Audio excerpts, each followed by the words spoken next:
نبی کریم علیہ السلام کی حدیث ہے، ایک عورت ساری زندگی گناہ کرتی رہی، پھر کتے کو پانی پلایا، اس کی بخشش ہوگی۔ جلدی لیٹ نہیں کرنا۔ کس کس کو پہلے سے اس حدیث کا پتہ ہے؟ نہیں آپ جھجک رہے ہیں ابھی بھی کہ پتہ نہیں یہ تو بات کی آنکھیں لگے رہے۔ سب کو آتی ہے نا یہ حدیث ماشاءاللہ؟ چلو اتنے سارے لوگوں کو پتہ ہے، یہ سنی ہوئی ہے نا جی پہلے، درجنوں بیسیوں بار ہم نے سنی۔ توجہ ہے آپ حضرات کی میری بات پر؟ ایک عورت نے کتے کو پانی پلایا، اس کی بخشش ہو گئی، سب کو آتی ہے اور حدیث صحیح ہے، بخاری مسلم میں۔ لیکن جس ملک میں میں اور آپ رہتے ہیں نا، یہ حدیث سب نے سنی ہے۔ بھائی بولے نا، آپ کی بڑی مہربانی، آپ ہماری بات پر توجہ کریں، اللہ جزائے خیر دے۔ ہم جس وطن میں رہتے ہیں مسلمان ہیں، حدیث بھی ہر عالم نے سنائی، ہم نے سنی، یاد کر لی، پڑھ لی، لیکن کبھی سڑک پہ روڈ پہ جاتے کوئی کتا کسی گاڑی سے ٹکرا کے مر بھی جائے نا، اتنی نیکی کوئی بھی نہیں کرتا کہ مرے ہوئے کو کسی لکڑی سے اٹھا کے سائڈ پہ کر دے۔ اس کا گوشت گاڑیوں کی ٹائروں سے لگ لگ کے اٹھتا ہے سڑک سے۔ میرا سوال یہ ہے کہ اتنے لوگوں کو حدیث آتی ہے تو عمل کیوں نہیں ہوتا؟ اور میں دل گرفتہ ہو کے آپ سے کہہ رہا ہوں، ٹوٹے ہوئے دل کے ساتھ کہہ رہا ہوں، اگر ہم اس حدیث پر عمل کرنے والے ہوتے نا تو شاید ایک بندہ بھی نہ بچتا جو سیلاب زدگان سے ملنے نہ جاتا، ایک بھی نہ بچتا۔ سب گاڑیوں کا رخ ہو، یہ وہ زیادہ لوگ نہیں ہیں، یعنی 22-23 کروڑ کی آبادی میں سے اگر 2.5-3 کروڑ بندہ سیلاب سے متاثر ہو بھی جائے تو وہ تو 5-5 لوگوں کو ایک بندہ آتا ہے، اس سے بھی زیادہ۔ لیکن مسئلہ یہ ہے کہ ہم نے تو یہ باتیں بہت تقریروں کے لیے رکھی ہیں، اللہ ماشاءاللہ۔ وہ 2 قدم بڑھ کے عمل کرنا۔ حضرت انس بن مالک رضی اللہ تعالیٰ عنہ فرماتے ہیں کہ میں مسجد نبوی شریف سے نکلا، ایک صحابی گھر بنا رہے تھے اور ان کا گھر دیواریں چھتوں تک چلی گئی تھیں۔ میں ان کے قریب سے گزرا تو مجھے کہنے لگے مسجد سے آ رہے ہو؟ میں نے کہا ہاں۔ تو کہنے لگے کوئی نئی آیت تو نہیں نازل ہوئی؟ میں نے کہا ہاں ہوئی ہے نا، سن کے آیا ہوں۔ کہا کون سی؟ کہا رب فرماتا ہے اقترب للناس حسابهم وهم فی غفلۃ معرضون، لوگوں کے حساب کا وقت قریب آ گیا ہے، وہ ابھی بھی غافل ہیں۔ کہتے میں نے یہ آیت سنائی، میں آگے گزر گیا، پیچھے سے کسی کے گرنے کی آواز آئی تو میں نے پلٹ کے دیکھا تو وہ صحابی تھے جو مجھ سے بات سن رہے تھے اور اوپر تھے۔ تو میں نے ان سے کہا مکان مکمل نہیں کرنا؟ کہنے لگے خود ہی تو آپ نے سنایا ہے کہ حساب کا وقت آ گیا ہے، اب ادھر لگے رہے، اب آخرت کی تیاری کرتے ہیں۔ گھر ایک موجود ہے پہلے سے، اب نئے نئے بنانے کی کیا حاجت؟ علم سیکھیں تو اس پر عمل کریں۔ آتے ہیں بڑے سارے لوگ کہتے ہیں حضرت ٹائم، حضرت ٹائم، اور پھر ہمارے زمانے میں ہوتا یہ ہے کہ جسے دے دو بس وہی راضی ہوتا ہے۔ یعنی محبت کا طریقہ صرف اتنا ہے کہ آپ ہماری بات مانیں تو ہم راضی ہیں، جہاں نہ مانیں جی کہتے جی ہن تسی مہنگے ہو گئے ہو، ہن تسی امیر ہو گئے ہو۔ میں نے 100 دفعہ کہا، پھر کہتا ہوں جس دن تقریر کرنے کے پیسے مانگنے ہیں اس سے پہلے پہلے مر جانا ہے۔ اللہ سے کہا یا اللہ تو لے جا۔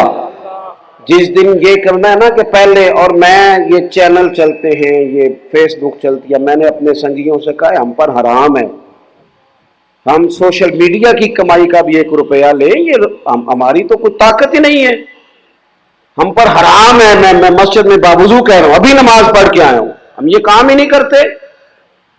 کروں مدح اہل دول رضا، پڑے اس بلا میں میری بلا، میں گدا ہوں اپنے کریم کا، یہ میرا دین ہے، یہ پارا انا نہیں۔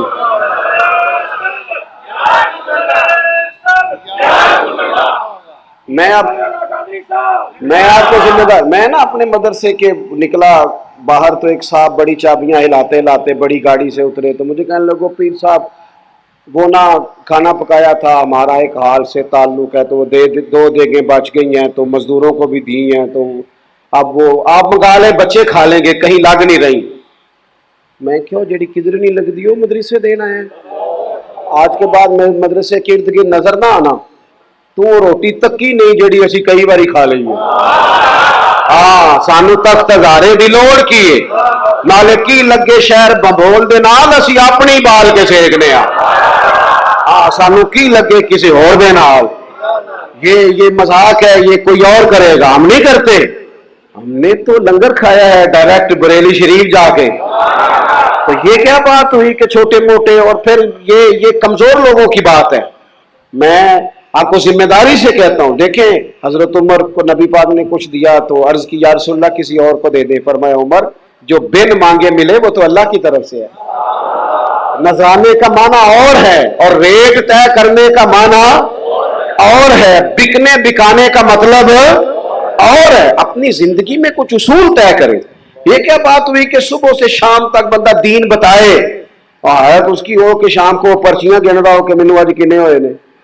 اور تو دیکھ تو صحیح تجھے زمانہ کیا سمجھتا ہے، اور تو نے اپنے آپ کو بیچنا شروع کر دیا.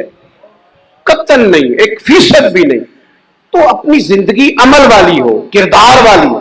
میں سنگیوں سے کہتا ہوں اتنی تقریریں سنی، فلانے کو 20 سال سنا، فلانے کو 21 سال. عمل کب کرنا ہے؟ عمل کا میں ایک صاحب ٹائم لینے آئے، کہنے لگی جی ساڑی 21ویں سالانہ محفل لیتے، فلانے صاحب آئے، فلان صاحب آئے، اب آپ کو لینے آئے. میں کہا نماز پڑھ دے ہو؟ کہتے نہیں.